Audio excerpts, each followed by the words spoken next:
Everyone, अभी हम पढ़ने जा रहे हैं about part 2 of R FMT. ठीक है, देखो डायरेक्ट एग्जामिनेशन के अंदर क्या होता है कि दो टाइप के होते हैं। मतलब तुमने उसको देखा है, तुमने कुछ इंसिडेंट देखा है।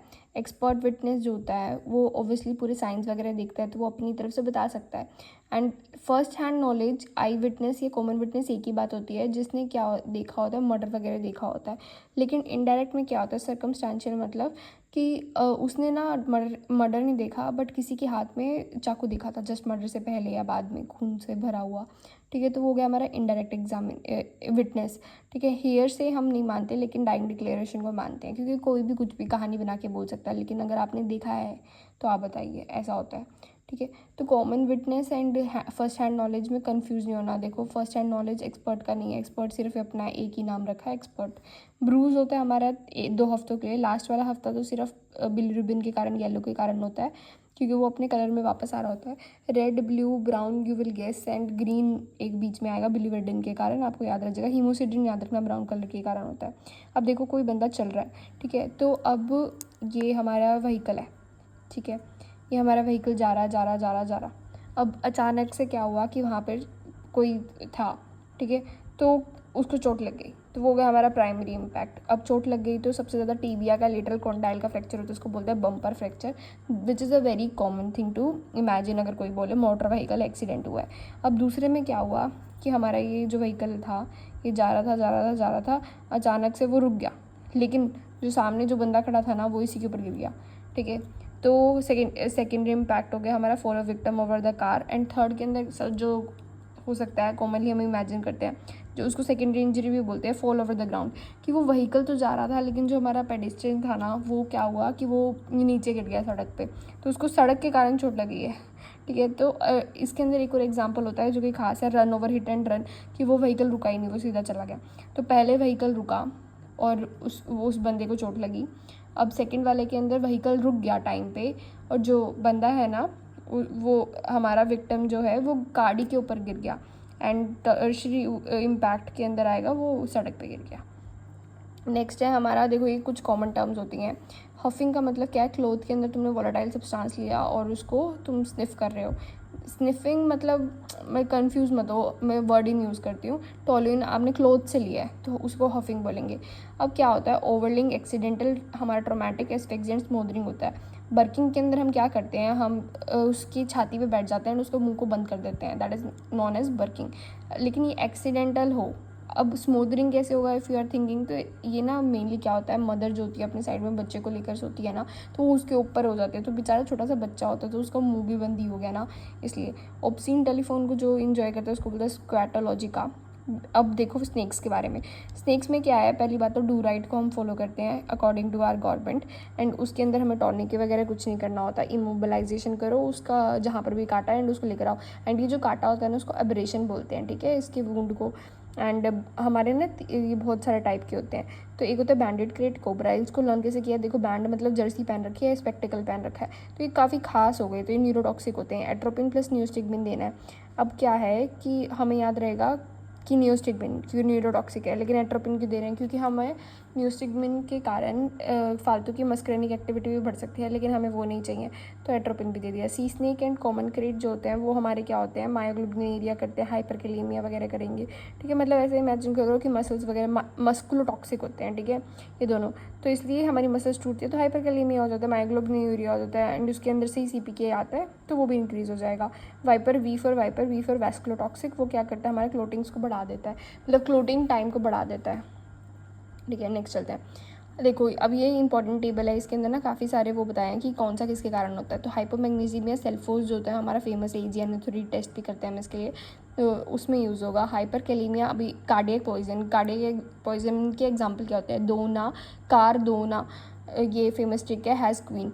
तो डोना के अंदर D डिजिटालिस हो गया, ओलियंडर्स हो गए, N for nerium, sorry A for aconite, and उसके बाद आएगा हैज़ मतलब HCN, एंड क्विनिडिन। ठीक है, आप पहचान लेंगे। सी स्नेक हो गया हाइपरकैलेमिया में, क्योंकि वो मस्कुलोटॉक्सिक कॉमन क्रेट भी यही रीज़न है। फ्रेश वाटर ये स्पेलिंग रहता है। फ्रेश वाटर ड्राउनिंग काफ़ी इंटरेस्टिंग है। देखो क्या होता है फ्रेश वाटर ड्राउनिंग के अंदर कि आपके अंदर अगर आप फ्रेश वाटर में गए हो तो वहाँ पे सोल्यूट बहुत कम है, आप ही की बॉडी रिलेटिवली सोल्यूट्स में ज़्यादा है, तो फिर पानी कहाँ जाएगा जहाँ पे ज़्यादा सोल्यूट है। तो हमारी बॉडी के अंदर पानी आ रहा है, हीमोडाइल्यूशन हो गया। हीमोडाइल्यूशन होने से क्या है, बाकी सारे इलेक्ट्रोलाइट्स कम हो जाएंगे, बट जो हमारा ये है आरबीसी है उसके अंदर बहुत सारा पानी आ गया तो वो टूट जाएगा, तो हाइपरकैलेमिया कर देता है। तो ये हाइपरकैलेमिया का लॉजिक हो गया। एंड डेथ का पल्मोनरी एडीमा होगा एंड हमें कार्डियक भी मिलेगा प्रॉब्लम। हाइपोकैलेमिया जो होता है बेरियम कार्बोनेट की हमारे राइट पॉइजन होता है कि वो करता है स्पेसिफिक। ये रिपीटेड क्वेश्चन है। Hypocalcaemia oxalate and ethylene glycol करेगा। इवन इथाइलिन ग्लाइकोल के बारे में ये भी पढ़ा था अपने कि क्या है, जैसे अगर हमारा नॉर्मल एल्कोहल है उसके कारण लैक्टिक एसिड इंक्रीज होता है, जबकि लैक्टिक एसिड के साथ फॉर्मिक एसिड हमारा मिथाइलिन एल्कोहल में होता है। इथाइलिन एंटीफ्रीज एजेंट होता है, ये हमारा ऑक्जेलिक एसिड को भी बढ़ाएगा। ठीक है, तो ये ऑक्जेलिक एसिड को बढ़ा के ऑक्जेलेट के क्रिस्टल्स बनाते हैं एंड हाइपोकैल्सीमिया करते हैं। टेम्परेचर किस में बड़ा होता है, हमारा अल्गर मोटिस के अंदर भी, pontine, strychnine, sepsis and heat stroke. ठीक है, अब नॉर्मली हम कैसे करते हैं, हेड को पहले खोलेंगे क्योंकि हेड ऊपर है, फिर वो थोरैक्स है, उसके बाद हमारा एब्डोमेन है, लेकिन हम लाइव बर्थ वगैरह देखने के लिए हैट करते हैं। ठीक है, हेड को खोलने के बाद हम फिर एब्डोमेन को खोलेंगे ताकि हम देख सकें डायफ्राम का लेवल क्या है। अब ये इंपॉर्टेंट टर्म्स हैं काफ़ी, देखो गोन को जी, लेट्यूल में L and M and mass हो गया। वर्च्यू के अंदर 1/1 एक एक ऑर्गन तुम खोल रहे हो देख रहे हो। रोकिंटेंस की इंसिटू होता है, इन्फेक्शियस के अंदर करेंगे, कोविड वगैरह हो गया। अब ये हमारे ना बहुत सारे टॉक्सिन्स हैं। देखो ये तो ट्रीटमेंट आ गया, पहले टॉक्सिन्स पढ़ते हैं। हाँ, एस्पिरिन जो होता है वो हमारा मेटाबॉलिक एसिडोसिस करता है। मड पाइल्स जो हमारी फेमस ट्रिक नहीं है वो हाई एंड आयन गैप करने की, तो उसमें से एस्पिरिन होता है, सैलिसिलेट के नाम से भी बोलते हैं हम उसको। मेटाबॉलिक एसिडोसिस को ढूंढना, आप कीटोन यूरिया वगैरह आपको समझ आ जाएगा। ठीक है, फिर उसके बाद आएगा हमारा येलो कलर, इसको यूरिन एल्कलाइजेशन कर दो। रेड फॉस्फोरस तो मैचेस के अंदर यूज़ होता है, तो वो तो नॉन पॉइजनस होता है, लेकिन ये दिवाली पॉइजन कहते हैं इसको। विटामिन के इसका पर्टिकुलरली एंटीडोट है, याद रखना है। मिथाइल अल्कोहल जो है वो फॉर्मिक एसिड बढ़ाता है, मैंने बताया अभी आपको। इथाइलिन ग्लाइकोफॉर्मिक एंड ऑक्सैलिक को बढ़ा देगा। हाइपोकैल्सीमिया करता है, एंटीफ्रीज एजेंट होता है।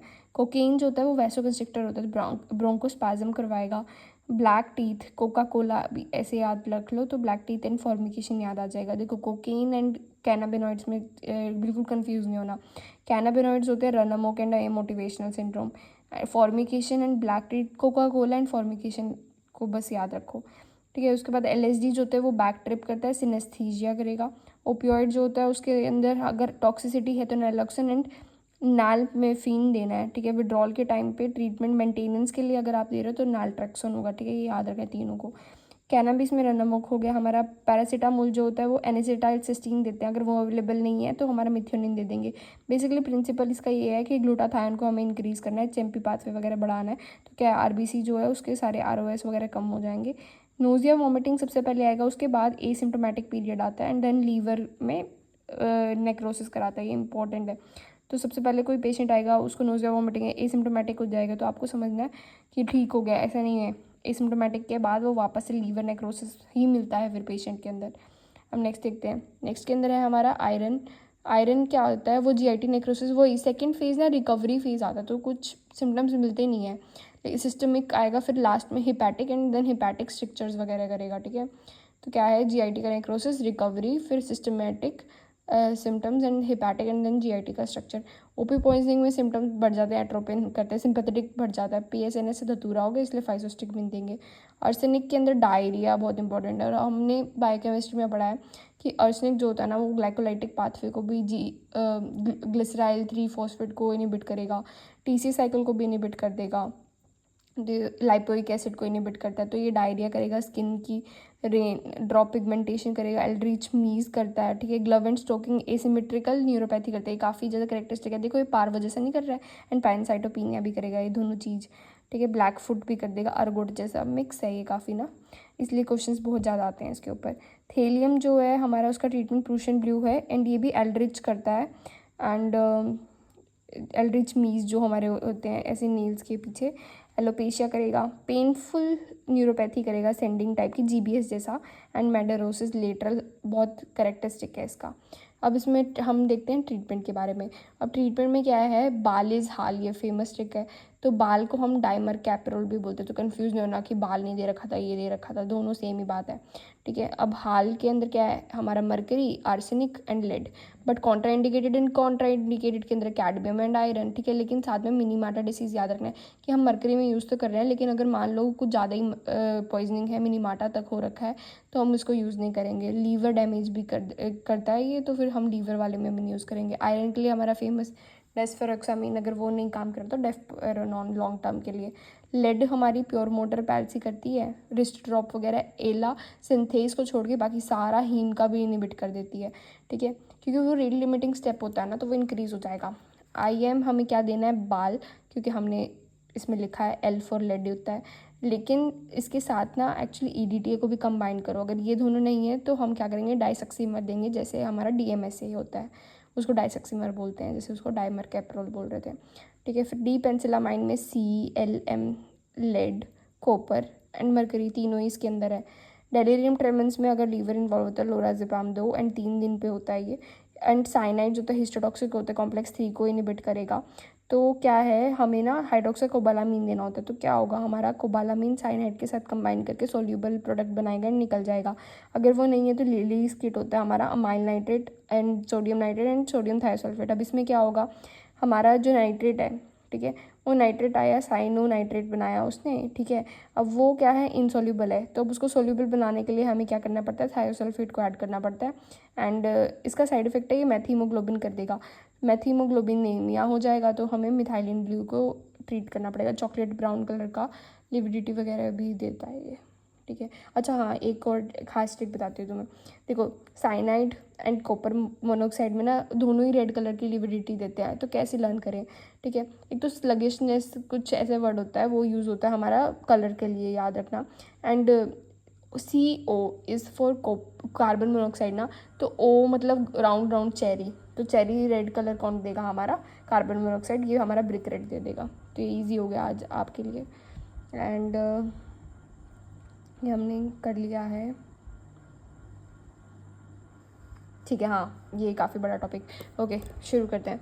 तो देखो, हमारा टीथ टेम्परेरी होते हैं, जो कि सबसे पहले वाला हमें पता होना चाहिए, लोअर सेंटर इंसाइजर होता है, 6 महीने पे आ जाता है, एंड लास्ट आता है हमारा मोलर 2, जो कि 2.5 ईयर पे आएगा। परमानेंट में क्या होता है, मम्मी इज़ इन पेन, पापा कैन मेक मेडिसिन, ये लर्न करना है। M1 CI सेंटर इंसीजर पहले आ रहे हैं ना, तो ऐसे ही परमानेंट में भी आएंगे letter incisor. PM1 PM2 canine M2 M3 ये सारे हो जाएंगे। आपको बस 6 से लेके शुरू कर देना है लिखना, दैट इज़ ऑल, ईजी हो जाएगा उससे। अब हमारे आते हैं बाकी सारे जो इंपॉर्टेंट है। देखो, क्राइटोल LMO, ये हमारी एल्बो की ट्रिक होती है, 2 से शुरू करो 16 तक बनाओ, तो मतलब 2 4 C4 हमारा कैपिटलम, R for radius, I for medial epicondyle, T for trochlear, O for olecranon, L for lateral epicondyle, ठीक है। तो ये हमारा क्राइटोल हो गया। फिर लेटरल एपिकॉन्डाइल लिखा है वापस से, फिर M हो जाएगा, फिर ओलेक्रानोन आ जाएगा। तो बेसिकली हमारी ये जो पूरी की पूरी है एल्बो है ना, वो 16 साल तक बन जाती है। तो 2 से 16 कैसे, 2 4 6 8 10 12, फिर उसके बाद हमें 14 लिखना है, 15 एंड देन 16, ऐसे करके, ठीक है। इतना जानने की जरूरत नहीं है, बस आप ये याद रख लो, क्राइटोल LMO।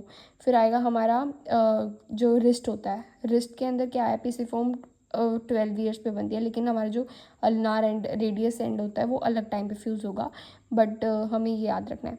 तो कैपिटलम सबसे पहले आएगा 2 महीने पे, उसके बाद आता है हमारे, देखो कुछ कुछ याद रख लो, कैपिटलम याद रख लो, पिसिफॉर्म याद रख लो, एंड 3 जो हमारी बोन्स होती है जो स्कैफोल्ड के साथ क्लबिंग करती है, वो हमारी आएंगी 3 ईयर्स पे, ठीक है। एंड ल्यूनिड आता है 4 ईयर्स पे।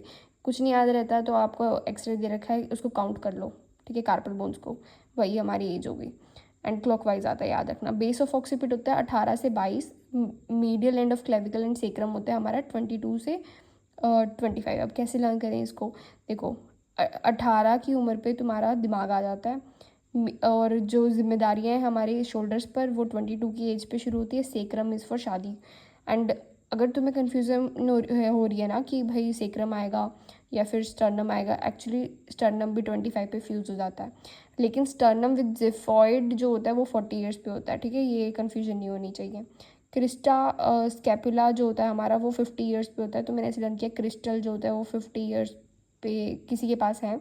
लैम्डा कोना एक्चुअली 4 ना, ऐसे ये तो इसमें लिखा है, इसको खुला हुआ लिखोगे ना 4, तो वो लैम्डा जैसा ही दिखेगा, तो इसलिए लैम्डा सूचर 45 हो जाएगा।